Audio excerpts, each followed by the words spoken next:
ना जो वर्णिका है 10th क्लास की हिंदी, उसका पहला पाठ पढ़ा रहे हैं। दही वाली मंगमा पाठ है। उसके लेखक जो है श्रीनिवास जी। उसके लेखक कौन? श्रीनिवास जी का पूरा नाम क्या है? मस्ती वेंकटेश अयंगर उनका पूरा नाम है। कभी कभी एग्जाम में पूछ देगा कि श्रीनिवास जी का पूरा नाम क्या है, तो ये याद रखना है। अब पूछेगा कि श्रीनिवास जी का जन्म कब हुआ था, तो कब था? 6 जून 1891 में।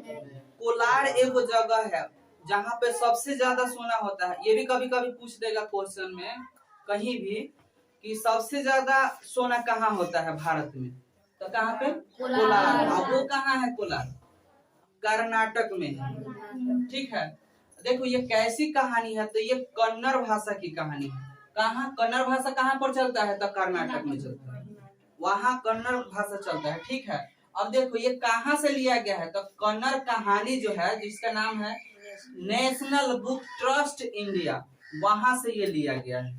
ठीक है, और इसके अनुवादक देखो, अनुवादक का मतलब समझते हो? मतलब ये कन्नड़ भाषा था, तो कन्नड़ भाषा की हिंदी भाषा में बदला होगा। जैसे मान लो कोई इंग्लिश पढ़ते हो ना, तो इंग्लिश को हिंदी बनाते हो ना, तो वैसा ही जो है कन्नड़ भाषा में था लिखा हुआ। कौन लिखे थे? तो श्रीनिवास जी। तो उसी को हिंदी में बदले थे कौन? B.R. नारायण। समझ में आ रहा है? देखो अगला जो है बात, यहाँ इसके प्रमुख पात्र कौन है, तो मंगमा जो है ना इस कहानी के नायिका है, मतलब हीरोइन है इस कहानी के। नजमा जो है मंगमा की क्या है? बहू। तो ये क्या लगेगी?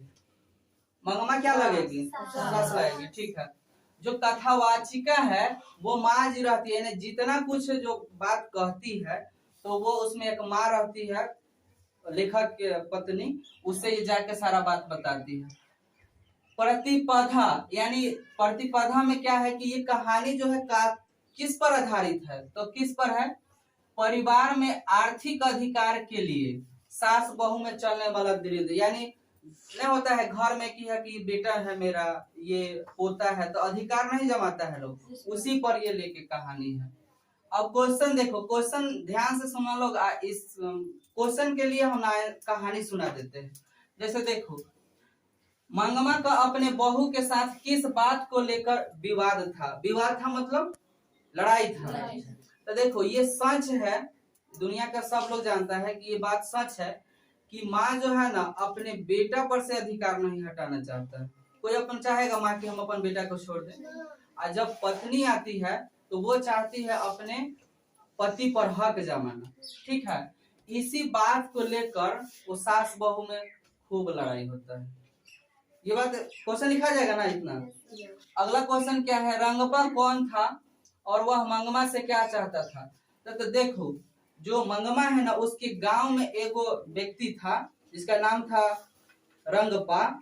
उस शौकीन मिजाज वाला था, मतलब जुएरी था, दिन भर दारू रूपी के एकदम बिंदास रहने वाला था। तो जब उसको पता चल गया ना कि नाजमा उसकी बहू रहती है मंगमा के, तो वो क्या करती है कि दोनों अपना नाजमा और मंगमा दोनों आपस में लड़ाई करती है लोग और अलग हो जाती है। अपन वो बनाना खाती है, ये भी अपना बनाना खाती है। तो ये पता चल जाता है रंगपा को, तो वो सोचता है रंगपा ना कि मंगमा जो है अपने बेटा पतोह से अलग है, तो वो पैसा कुछ रखी होगी। क्योंकि मंगमा जो है ना गांव में बाड़ी समझते हो? बाड़ी कहा जाता है गांव के। तो गांव में घूम घूम के वो दही बेचते रहती है मंगमा। तो दही बेच के वो पैसा कुछ इकट्ठा करी होती है। तो ये पता चल जाता है रंगपा को कि ये पैसा जमा करके रखी है। तो वो चाहता था ना, उसको तंग भी करता था बार बार। रंगपा जो है ना मंगमा को हमेशा छेड़ते रहता था, कुछ ना कुछ कहते रहता था। तो अब यहाँ क्वेश्चन क्या है कि रंगपा कौन था? तो क्या कहोगे? रंगपा एक शौकीन मिजाज वाला व्यक्ति था जो उसके गांव के था। जब उसको पता चला, मतलब वह मंगवा से क्या चाहता था, तो वो कुछ पैसे यानी कर्ज लेना चाहता था। हो गया। बहू ने सास को मनाने के लिए कौन सा तरीका अपनाई? अब देखो, जो मंगवा थी उसका एक पोता था। जब बहू को पता चल गया कि बुढ़िया कमा कमा के पैसा ढेर इकट्ठा की है, अलग हो गई तो दही बेचेगी तो पैसा होगा, तो वो पैसा अब इकट्ठा करके रख रही है। जब ये पता चल गया बहू को, बहू कौन है? मंगमा बहू है, नजमा ना बहू है।